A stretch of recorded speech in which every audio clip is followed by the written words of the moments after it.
Good morning sir.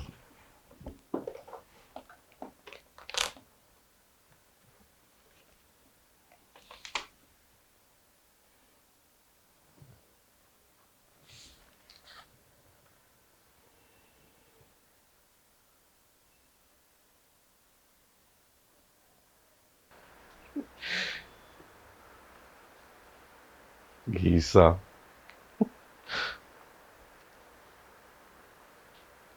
घीसा के पास ना पैसा था ना खेत, तो क्या वो तरबूज चुरा के लाया? नहीं, मन का संदेह तो बाहर आया ही।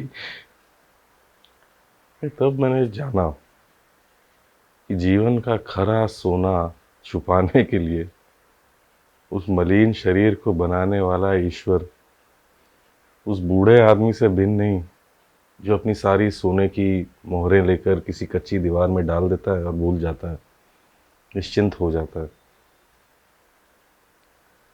तरबूज तो गुरु साहब कई दिन पहले देख आया था। उस दिन पता नहीं माई के आने में क्यों देर हो गई, इसलिए खेत अकेले जाना पड़ा। और खेत में खेत वाले का लड़का था, जिसकी उसके नए कुर्ते पर नजर थी।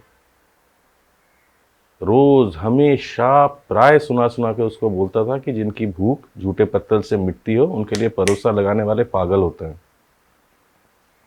बोला पैसा नहीं है, कुर्ता दे जाओ।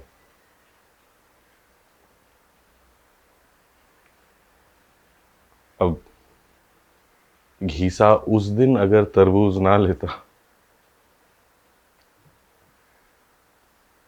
कल उसका क्या करता?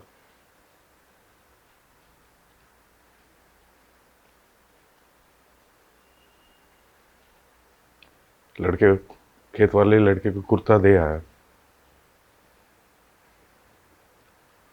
परंतु गुरु साहब आप चिंता ना करें, गर्मियों में तो मैं कुर्ता पहनता ही नहीं हूँ। आने जाने के लिए तो मेरे पास है पुराना वाला, वही ठीक रहेगा।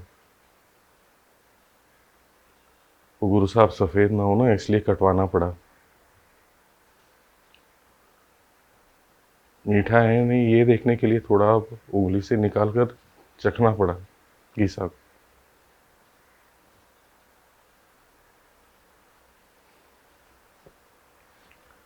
तब मैं अपने वो स्नेह में प्रगल्भ बालक को देखकर उसके सर पे हाथ रखा, अपनी भावातिरेक में निश्चल हो रहा।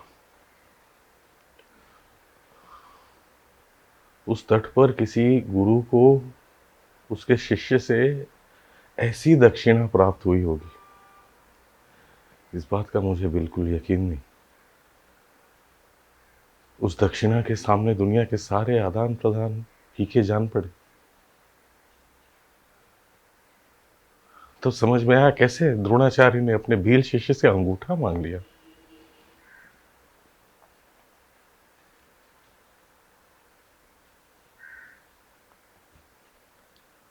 फिर घीसा के विशेष सुख का मैं इंतजाम करके वहां से चला गया। मैं चला गया वहां से, लौटने में बहुत महीने निकल गए। फिर मुझे वहां जाने का अवकाश मिला।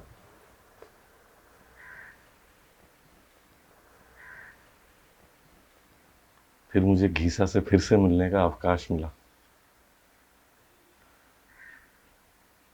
जब मैं वहां पे पहुंचा,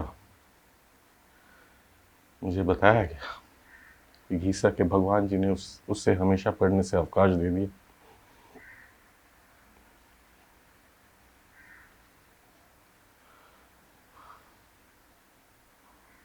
उस कहानी को दोहराने में आज मुझ में हिम्मत नहीं।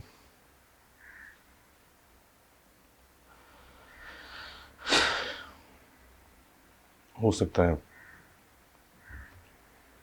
आज के कुछ दिन बाद, दिनों के महीने, महीनों के साल, कुछ वक्त बीत जाने के बाद मैं किसी दार्शनिक की तरह धीर भाव से उस छोटे से जीवन का उपेक्षित अंत बता सकूं।